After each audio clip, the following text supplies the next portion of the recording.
Like I said, none of us had like business background, and most people don't unfortunately have people in their families or friends that own 7, 8 figure businesses. They just don't. And so you start off a lot like kind of on this island. And so it took us 5, 6 years to get where we are. And I said, well, how can I help somebody save 5 years of their life if I can just impart some knowledge and some wisdom? We're your co-hosts, Vicky and Laura, and this is the Resilient Entrepreneurs Podcast, the ultimate guide for ambitious business founders and startups. Hear from business heroes who've faced unexpected challenges as we unpack how they slayed their dragon and reignite your instinct to conquer your dragon. In this episode, you'll realize that you will continue to self-sabotage your business if you don't deal with the personal development work, and the way to overcoming your limiting beliefs about networking. Jonathan Clark was a young boy who experienced life without money, sharing a bed with his 3 brothers and mum as a kid, and at times with no electricity, no running water, and his dad suffering post-military PTSD. Now he's the co-founder of a super successful and fast-growing architectural and engineering firm, and author of The Little Red Book, a guide for aspiring entrepreneurs. So yeah, like I actually grew up in a small town in Alabama near Tuscaloosa, Alabama, for those that may know that area. And my dad was from Chicago, and my mom's and her side of the family was from the Alabama area. And so that's how I ended up growing up in that space. We were a very simple family. My mom has been in banking for over 30 years, and my dad has done a lot of different things. One of the things that I think really took a toll on him is being in the military. I think for me, it was kind of a plus and also a negative because I learned a lot of discipline from him in that way. But there were times that him and I had difficulty seeing things eye to eye. I know like once he got out of the military when I was young, around the age of 6, 7, he was kind of struggling with post-traumatic things. So he was kind of in and out of the home at that time. But my mom was the one at that time that was really trying to take care of us. To this day, I still don't see how she did it. I have other siblings, so all boys. At the time, it was 4 boys. We actually like lived and slept in the same bed for a few years. There were a couple of times that our lights had got cut off, or we didn't have running water for a couple of days. But my mom, she always made sure that we had a meal and that we were clothed like going to school. So I was just super grateful for that, and it made me extremely humble. And I think for me, it was a good thing in terms of seeing the positive out of that. I was able to take that and grow personally through life lessons. And so just me like wanting to give back, I was thinking about, well, I'm at the age now, I can't work, I can't bring in income. Like, what is it that can I provide to my parents and my mom to kind of show that I really appreciate the things that they were trying to do for me as a child? I mean, I thought like one of the things I kept hearing my mom talked about all the time was like having a home. And so for me, I would say, well, one of these days, maybe I'll build you a house and like that'll make you happy and like life goes on. And so I really stuck to that. I still remember to this day, like drawing sketches of different little like house floor plans on sheets of paper. I think I still got some of those laminated. I'm sure she has them somewhere. And so I kept that idea. I went through high school. At that time, we had moved to Huntsville, Alabama, which is north of the state. So I attended a new high school in a new area. But I do remember this one particular teacher named Jeremy Raper, and he had a background in science and physics and stuff like that. And the school at the time was doing this new pilot program because the acronym STEM was like a big thing. It was like science, technology, engineering, math. So he was in charge of like this new STEM pilot program at his high school. And so for an elective, I took that class. And so he noticed that I had a gift for like creativity and just like solving things and being very analytical, actually being able to use like both sides of the brain, you would say. And so he said, I don't know if this is interesting to you, but you may want to look at this thing called engineering. Like this may fit you very well. And so I took that and then I kind of merged it with like my desire to like continue to work towards building my mom a home, like gaining that knowledge, right? The technical knowledge. And so when I went to college, I studied engineering there, graduated, and then kind of started my career. I got licensed in that and then went back to study architecture and ended up getting a license in architecture as well. And so that kind of put me in like a unicorn position because like most people are not both architects and engineers. They're kind of either one or the other. I know very, very, very few that are both. And so that kind of put me in a different position to do what I do now. And so I guess hopefully that answers your questions about my childhood. The only question I have left is, did you build her a home? Yeah, so actually we're working towards that. So we talk about it a lot when I go back and visit. And so now we're working through like designs and things like that. And at some point when the timing is right, we'll pull the trigger on the construction piece. I think it'll be so cool to full circle kind of story, but that's something, that we talk about quite often. Yeah, that's beautiful. And I think it's worth mentioning that you're still really young and you've achieved all of this already. Yeah, I appreciate that. Yeah, I'm in my 30s, early 30s. So I kind of had a streamlined, I would say, approach to what I'm doing. I knew early on, like very early on, that I wanted to start a business. I remember in high school and definitely in college, like, yeah, I was into sports and I was into all these other sorts of things. But for some reason, binge watched Shark Tank. I don't know if you all watched that. So Shark Tank was like something I watched religiously when it first premiered. And I don't know what was so attractive about it. But today I realized like I was really setting myself for what I do now, like just training my mind to be entrepreneurial, to think through solving problems, to help better society, etc. So I knew as I was getting licensure in engineering and in architecture, at some point I was going to start my own practice and profession. So in 2016, I had went back and connected with 40 different individuals I went to engineering school with. And I told them before we graduated, like, I think I really want to do this. Here's my plan. And 8 of them came back and said, hey, this sounds great. I don't know what we're doing, but let's do it.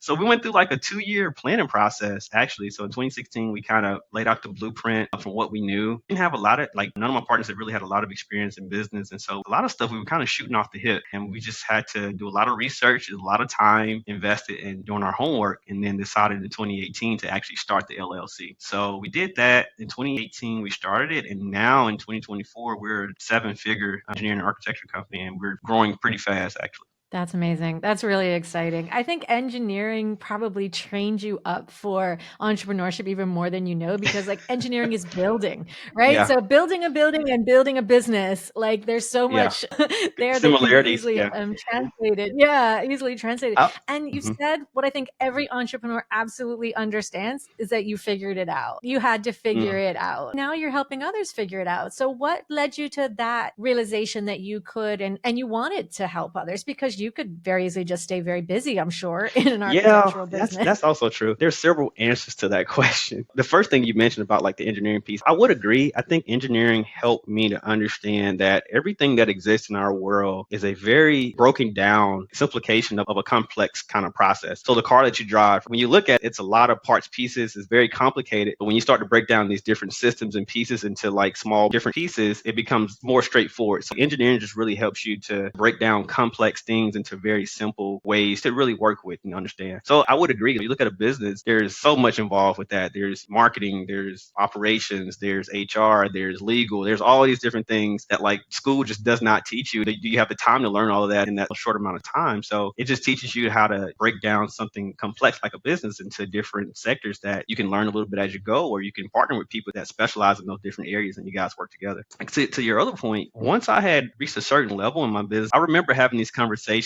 It may be like this, but a lot of people, I'm not sure. Like you talk about, hey, I want to do a business, and people like, yeah, that's a good idea. And then you kind of go off and you do some things. You may not have a lot of success. And so when you talk to people, you're either a little bit shy to talk about what you're doing because you haven't really experienced that.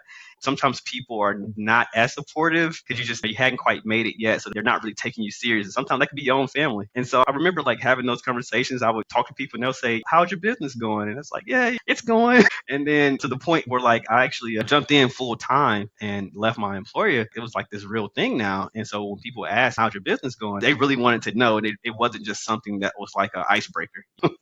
And so at that point, I kept getting the same questions from other people that wanted to kind of do the same thing in different industries. There was a couple of the same questions in business is really, how do you find clients? It's more important about not necessarily how much you make, but how much you keep. So just a lot of different questions. And I realized I kept getting the same like kind of FAQ. And so I said, well, I don't know, let me try to put it what I can answer in a very simplified way. And so that is what inspired me to write the book. I realized when it comes to business and mentors, it can be very difficult to find the right person that can mentor you in business, let alone in life, etc. Because not everybody's able and willing. So that's the caveat. And so for me, I did have a team, like a group of people that we all kind of strategized to try to help each other. But like I said, no, none of us had like business background, and most people don't unfortunately have people in their families or friends that own 7, 8 figure businesses. They just don't. And so you start off a lot like kind of on this island. And so it took us 5, 6 years to get where we are. And I said, well, how can I help somebody save 5 years of their life if I can just impart some knowledge and some wisdom that they can expound upon? And so I look at it as kind of paying it forward, because because my whole philosophy around it is if I can help others kind of create success financially for themselves, that works in my favor too, because as opportunities come about, a lot of times people want to share those opportunities with the people who help them get there. So now I'm kind of creating this ecosystems of successful entrepreneurs, and now we can collaborate on bigger things together. So it's a win-win for me. Such an important conversation, and I don't think I've ever heard any of our guests frame it that way, Jonathan. I really appreciate that you're seeing such a bigger picture to what you do and why you do it. And you're right, not everybody has the ability and the willingness. I mean, you're a busy guy. You're still building a business, although it's already off the ground and successful at a young age. I keep mentioning a young age because I'm just astounded how much you've achieved. I mean, you got that business up and running with 8 partners from uni in your mid-20s. I guess it's more normal now, but when I was 20, that was not normal. Trust me. Just the approach that you have about paying it forward, I think it's something that if we all took to heart more, we'd probably find the success came a little easier. Yeah, I would agree. Because we're not focusing on what we can get. We're focusing on what we can give. Yeah, I totally agree with that. And then it's the law of reciprocity in action. I think if more people understood that, what you put out comes back like tenfold all the time. I mean, you hear about it, and certain religions will have teachings around this as well. But it's just that it's natural. Like when you receive, you want to give back. And we tell that to our clients sometimes too, that it's like, what can you give? What in your business can you give away? Like for free? What can you do? And like we do this podcast because we want to give like you assistance to other entrepreneurs who are in this stage too, because we also work with like the startups, and entrepreneurship isn't taught in schools, which is kind of my personal passion to figure out a solution for that problem, because I believe it should be. So let's talk about your book and why you wrote the book. So what is the value of that to you, and what's come of it since you've written this book? Since I've written the book, I've gotten great feedback on it from peers, colleagues, other entrepreneurs. It's a conversation starter, basically, and it's helped me to kind of have conversations with people and break down certain barriers and allow them to see things in a different perspective. And I would agree at what you said, Laura. Like, when most people get into business, they go in and thinking, like, how much money can I make and what can I get? And there's another book called Bob Burke, actually. It's called The Go Giver. And it's a book that talks about 5 stratospheric success principles. And giving, like literally the whole premise of the book is about giving. And so I think if you go into business with a giving mindset, it's only a matter of time before the people that you are meant to serve, they show up because they receive the value that you're giving. Money, for me, it's a value exchange. The more you give, there are people that have money that will gladly give it to you if you can solve the problem that they have. Like, having the problem solved is more valuable than having the money in their hand. I'll put it that way. And so the book has really allowed me to enter into different spaces. Like, now I do speaking engagements at universities.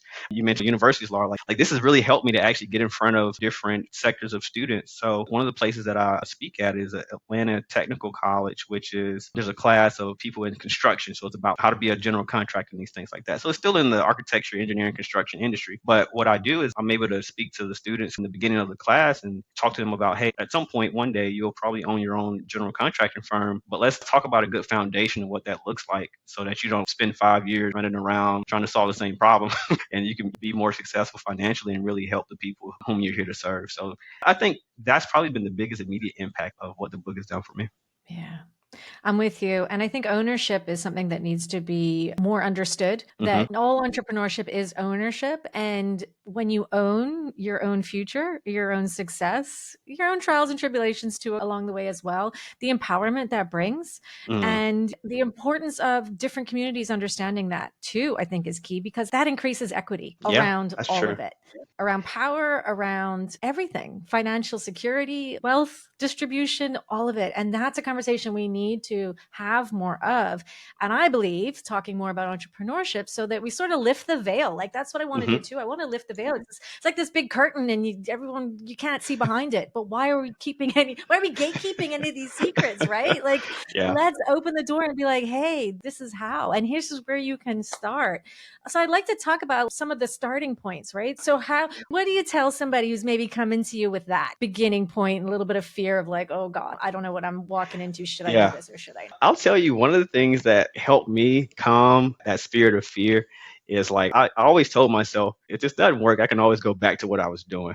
It's not like if I try and fail, I'm going to fall off the face of the earth. That won't happen. And to be very transparent, like most business is really about failing forward, because it's not if you're going to fail, it's when. And so what makes an entrepreneur really an entrepreneur is how they bounce back from failure. So I would say for that particular person, you have to work on your self-confidence and your self-esteem, your self-image. There's a lot of self-development that has to happen before you can really be successful at business, because you can't manage the type of success and wealth being the same person who you are today. So before you can actually experience that, there has to be self-growth, and that involves your self-image, your self-worth, like all these different things like that, because that right there determines how well that you're able to grow your business. Because what happens is you'll need to self-sabotage before you allow yourself to be successful. So that's critically important. Hang on, hold that thought. I apologize for the interruption. I just wanted to take 15 seconds of your time to thank you for being a part of this growing community of resilient entrepreneurs.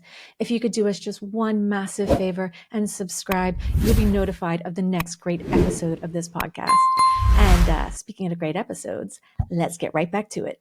Jonathan, if I may ask, what was the biggest hurdle for you personally in your development to open yourself up to success? Yeah, to be fully transparent, I had a bad relationship with money. Like that was the biggest hurdle. And it goes back to mindset. I had to reevaluate the way that I felt and how I experienced money. I had to get rid of the notion that you have to work really, really, really, really hard for it. I had to get rid of the notion that I'm unworthy of it, like all those sorts of things. And so instead of putting money on like a pedestal, it's now a rug under my feet and it's a stepping stone. And I use money to serve people and not the other way around. How did you get there? How did you get there, Jonathan? Because that's a big one. It's a huge one. So I would say one of the things that I realized is that I think this is when it clicked for me. Like before I started my business, you would work, and it always seemed like no matter how much money you brought in, there was like never enough. And so I always wondered, like I would have friends and colleagues and family members, and like they're going on these vacations, they're doing this stuff, they're doing this. And I'm like, my head's down and I'm working hard. And it's like, I just felt like I could never get ahead. And so I would get extremely frustrated and just feel like no matter what I do, I just can't get ahead. And so what I had to realize was it was because I was trying to, I guess the best way I can phrase this, I was trying to solve a spiritual issue through physical means. And so I was trying to muscle my way into wealth versus dealing with my mindset around money first. And then the actual realization of what that is can be experienced, if that makes any sense. So I'll tell you one of the funny things that I did. One of the very two things, I actually bought play money. There's these little $10,000 thing play money, right? They look super real. And I have them all around my house. So I had to become comfortable, like just being around money all the time, because in business, I have to ask people to pay me. It's very simple, right? Like I provide a service, you pay me. And I can't be timid when it comes to now it's time for that person to pay me. That's just the way business works. And so in order for me to become comfortable with that, I had to like visually see money around me all the time. And now it just became like a friend of mine versus like this master over me, if that makes sense. Yeah. And I think when you don't come from money, you don't come Exactly. from a household where Yep. talking about money is normal, having a lot of money is normal, like having those type of conversations is normal, where $1 million seems like something only lottery winners have, right? It Yeah. feels so far away, Yep. but it's absolutely difficult. And I love your idea of like having money around the house. I kind of want to steal that idea, actually. If you see some in the background in the next couple of podcasts, it'll be from you. My son actually has a rug in his room that it's $100 American bill. That's the second thing I did. Mine's is not one big bill. It's like a couple of them. I wish I had a picture I could show you now. But literally, like in my bedroom, I have a rug. It's a money rug. When I step on it, right, in my mind, money is under my feet. So that's the representation. I love it. I love it. It's such a great, simple idea just to help shift the mindset a little bit. And it's also being in those rooms. I like what you said about being in those rooms and being uncomfortable in those rooms. And I think it's important to put ourselves in uncomfortable places because growth happens in those uncomfortable places. You know, if you're in a room where you're constantly comfortable and everyone is just like you on the same level, your opportunities for growth are limited. That's right? true. You're limited. So they say you're most like the 5 people you're around most of the time. So look around at your friends and you can see yourself. How does one even start to get invited to those spaces? It's a That's a tough good question. question. I would say my experience was a little bit the law of attraction and just like, I guess, my natural tendency to network. Yeah, I'll put it this way: whatever you're looking for is also looking for you. So if you really honestly believe that, whether you believe it or not, everything's energy, right? So it's the energy you put out is what you get back. And so I was like that, Laura. Like, I was valedictorian of my school. Like, I was always like the smart person, right? And so I really had people around me that could challenge me. And that was a thing for me. I wanted someone else that I could learn from. I didn't want to have to be the person always issuing out the here's the plan. And so I yearned for that. And then I stumbled upon an entrepreneur networking group through LinkedIn. I'm sure there are a lot of places there. You got these apps now like Meetup and all these different things. LinkedIn's a good place to network people. There's a bunch of different conferences and they're out there. I think it's just a matter of intentionality around finding those people. And believe me, the groups will show up. Yeah, I love that. The intentionality of it. It is important. Some people don't like networking. They fear networking. Have to talk to strangers. It sounds Yeah. horrible. That's a funny phenomenon because it's like money doesn't move itself. People move money, right? So in order to get money, you have to serve people, which means you have to network and talk with people. Like, you have to find out more about them, what their problem is, et cetera, et cetera. So I would say it would be very hard. It's not impossible, but I think it's very hard to grow and scale a business if you don't like people or at least talking to people. Okay, so that's a Yeah, tip. If you're out there yeah, wondering if you should be an entrepreneur, if you really want to be a recluse, it might not be the job for you. yeah. Because Yeah. even You like might want a even remote network, job instead. yeah, not even just the clients themselves. As you scale a business, like, you need a team. So you still have to work with people no matter what you do. Absolutely. Entrepreneurs are leaders, right? We know Hmm. that you have to lead somebody somewhere, even if you're a solo entrepreneur. So now, Jonathan, floor is yours. It's your turn to ask us a question, anything at all. Yeah, absolutely. Well, I've thoroughly enjoyed this conversation and I'm glad I'm able to add some value. This is something I guess new that I've been asking other entrepreneurs because it's part of my personal journey. As I reach new levels of success, I realize it's actually really tied to my spiritual growth. So, as other entrepreneurs, how do you see spiritual growth and business like tying together for yourselves and what that means for you? That's such a great question and one we don't often talk about. So thank you for the opportunity to talk about it.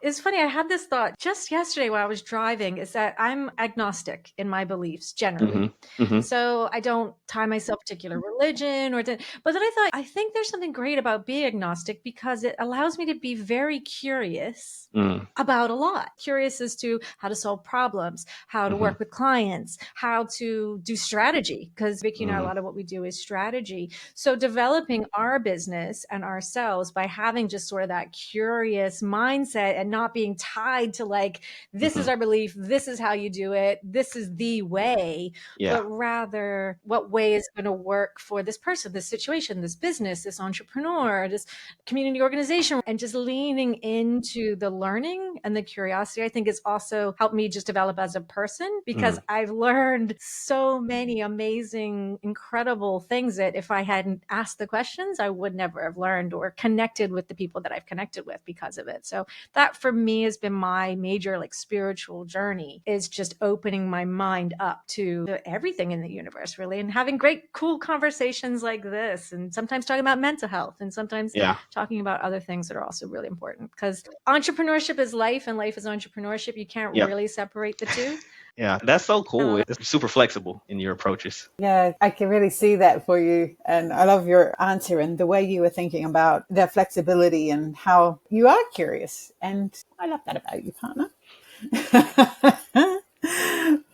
We're business partners as well as podcast co-host partners, so we get to Nice. spend Nice. a good amount of time working and growing together. And Jonathan, you'd mentioned earlier about personal development being really the foundation of your business success, and that's really where I'm going to lean into with the answer to your question, is that for me, spiritual development is personal development and Hmm. vice versa. I'm a life coach as well as what I do here with Laura, and it's a continuous journey of inner growth, understanding who I am and where I come from. And that's the spirituality for me, is what's in the heart and what does the heart want? How does my heart connect with others? And for me, dropping into the heart is really a spiritual journey because I'm very much a head person, always have been. Hmm. So yeah, how does that connect with business? I really am already noticing that the more I can open my heart and connect with people from that space, the business Hmm. opens up too. Like you said, it's almost like this money energy, the heart energy energy, there's spirituality. Some people might not appreciate hearing the word money and spirituality in the same sentence, but based on the conversations we've been having today, I feel like they actually are quite interconnected. Wow, that's an incredible answer also. I think what I heard from that is allowing yourself to be vulnerable actually helps your business grow. 100%. Yes, said it so succinctly. Yeah. Yeah. We definitely agree that's true. Honesty, integrity, authenticity, vulnerability. These are the things we lean into and we recommend our clients lean into too. And often people who start out in entrepreneurship, they try to hide behind their brand. They don't want to be the face of their brand. They don't want to do the reels or the TikToks because that's really putting yourself out there. And I get that it is really, really scary, but it's literally that attracts people to you. So it doesn't matter if you're quirky. You don't have to be perfect. You can stumble and fall and figure things out. And like you said earlier, like fail forward. Failure is not a matter of if, it's when. It's so true in business. And it's just like, it's about the mindset. How do you get back up? How do you keep going? How do you stay resilient? Because, hey, that's why we're here. That's why we're doing this podcast. It's about resilience because we know that is the key trait for any entrepreneur is to be resilient. It is the thing that keeps you going when like times get tough, when global pandemics happen, when economy shifts, when your personal life shifts and things change. It's about staying resilient and keeping going and allowing yourself the grace to pick it up and find a way, reaching out to others, networking. So many of the things we said today, working on mindset, getting coaching, getting counseling if you need it, whatever it is, finding your way, finding your people, finding your community is always the key to being a resilient entrepreneur. And Jonathan, you embody that. And I love that you're helping others figure it out. It's so important, especially in those early stages when we're all stumbling around trying to figure out HR and accounting and marketing and all the things either we know or we don't know. And it's great that people like you are out there to help. So thank you so much for your time, your expertise, your great stories, and your wisdom. We really appreciate you. I really thank you all, and I feel very lifted. This conversation was amazing.